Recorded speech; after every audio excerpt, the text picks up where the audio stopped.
Je suis tellement content de vous retrouver pour un nouvel épisode de Reka parce qu'on est en train de regarder une série que je trouve absolument formidable et qui s'appelle « Prends garde et remplis bien ton ministère ». Vous dites « Oui, mais moi je ne suis pas appelé à être pasteur ». Réécoutez les épisodes précédents et vous allez voir que si vous êtes membre du corps de Christ, c'est-à-dire si vous êtes né de nouveau, vous avez reçu la vie éternelle parce que Jésus est votre Seigneur et votre Sauveur personnel, alors Dieu vous a donné des dons, des talents, des capacités particulières qu'il veut vous voir exercer en collaboration avec lui, pas sans lui, avec lui, pour être au bénéfice des autres et que votre vie ait un impact, un véritable impact, non seulement pour vous mais pour les autres également. Remplis bien ton ministère et nous avons vu dans l'épisode précédent l'exemple de Timothée dans son ministère qui était le pastorat, mais avec des principes, 1 Timothée chapitre 4 versets 6 et suivants qui sont applicables pour nous tous chrétiens dans le ministère que Dieu nous a confié. Alors on va continuer avec notre ami Timothée. Mais cette fois-ci, on va passer à la seconde lettre que Paul lui a écrite. Seconde ou deuxième, on n'en a que deux dans le canon biblique. Peut-être qu'il y en a eu d'autres qui se sont perdus en cours de route. Mais la seconde lettre que Dieu lui a écrite, eh bien, chapitre 2, versets 1 à 7. Alors, je ne sais pas si vous avez vu le fil noir qui vient de pendouiller là, mais ça, c'est les choses qui se passent quand on filme les émissions. Il y en a qui coupent. Moi, je coupe pas parce que ça fait partie de la réalité du tournage. C'est comme mes épis, vous voyez, il y a des gens qui me disent « Ah, mais t'as des épis sur la tête. » Et ouais, je fais ce que je peux, mais malheureusement, c'est peut-être sans espoir, je ne sais pas. Mais ce qui est important, c'est pas le messager, c'est le message. Donc, oubliez les épis, oubliez le fil noir qui pendouille et regardez 2 Timothée, chapitre 2, versets 1 à 7. Paul s'adresse à Timothée et lui dit « Toi donc, mon enfant, fortifie-toi dans la grâce qui est en Jésus-Christ. » Toi, fortifie-toi. Celui qui veut bien accomplir son ministère, il va devoir se fortifier lui-même. Non pas que nous ayons en nous-mêmes la capacité de nous fortifier, mais nous avons en nous-mêmes la volonté de dire « je ne peux pas forcément compter sur les autres ». Je ne peux pas forcément compter sur une tape amicale sur l'épaule. Bien sûr que ça fait du bien, bien sûr que la Bible nous encourage à nous exhorter les uns les autres, à prendre soin les uns des autres, à rire avec ceux qui rient, à pleurer avec ceux qui pleurent. Mais la Bible nous dit aussi que David s'encourageait lui-même. Il y a des moments où tu es seul avec Dieu. Il n'y a pas forcément un être de chair et d'os autour de toi pour t'encourager. Toi donc, mon enfant, fortifie-toi, pas n'importe comment, dans la grâce qui est en Jésus-Christ. Je vous rappelle ce que Jude a écrit dans sa lettre au verset 20. Vous dites quel chapitre? Il n'y en a qu'un. Donc vous ne pouvez pas vous tromper. Jude, chapitre 1, si vous préférez. Verset 20, il est dit « Pour vous, bien-aimés, vous édifiant vous-même sur votre très sainte foi et priant par le Saint-Esprit, maintenez-vous dans l'amour de Dieu. » Donc voilà une manière pratique de se fortifier soi-même dans la grâce qui est en Jésus-Christ. On s'édifie sur notre très sainte foi, en lisant les Écritures évidemment, en priant par le Saint-Esprit, en se maintenant dans l'amour de Dieu.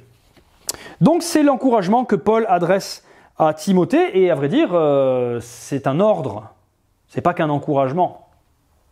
Et puis verset 2, il dit « Ce que tu as entendu de moi, en présence de beaucoup de témoins, confie-le à des hommes fidèles, qui soient capables aussi de l'enseigner à d'autres. Ce que tu as entendu de moi, en présence de beaucoup de témoins, confie-le à des hommes fidèles, qui soient capables de l'enseigner aussi à d'autres. » Alors, quelques commentaires. D'abord, confie-le à d'autres, à des hommes fidèles. Pour confier ce que l'on a entendu de quelqu'un, encore faut-il l'avoir assimilé soi-même.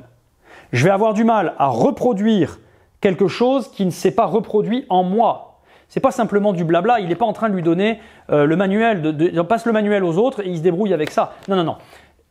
D'ailleurs, Paul insiste en disant ce que tu as entendu de moi, de ma part. Et à l'époque, il n'y avait pas YouTube. Ça veut dire qu'il fallait être au contact de quelqu'un, être le disciple de quelqu'un, et c'est encore valable aujourd'hui. C'est méprisé aujourd'hui parce que tout le monde s'improvise autodidacte, dans la mesure où on a l'impression qu'avec l'information, ça suffit. Ça suffit pas. L'information ne suffit pas. Il faut ensuite assimiler cette information et il faut que cette information donne lieu à une transformation.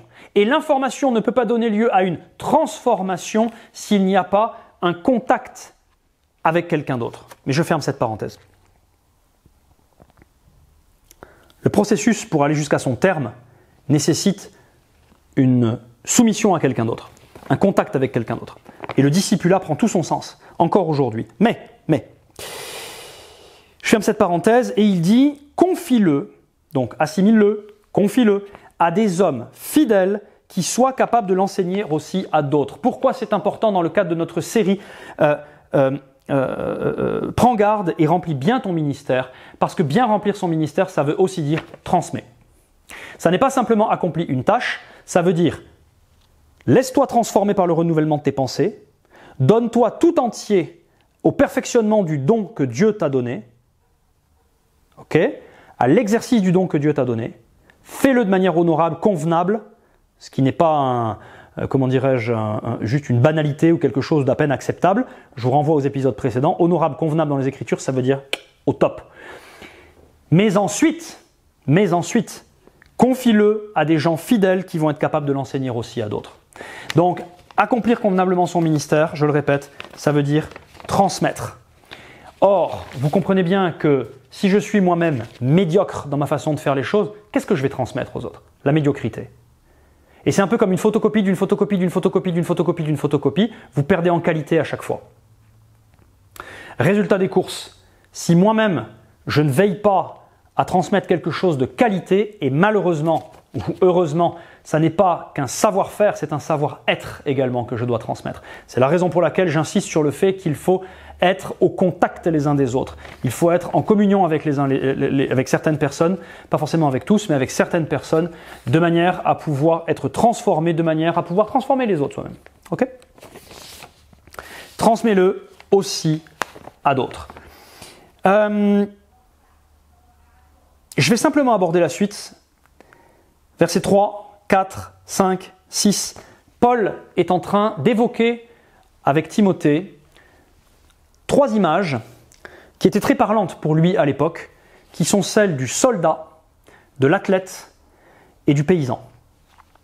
Le soldat, l'athlète et le paysan.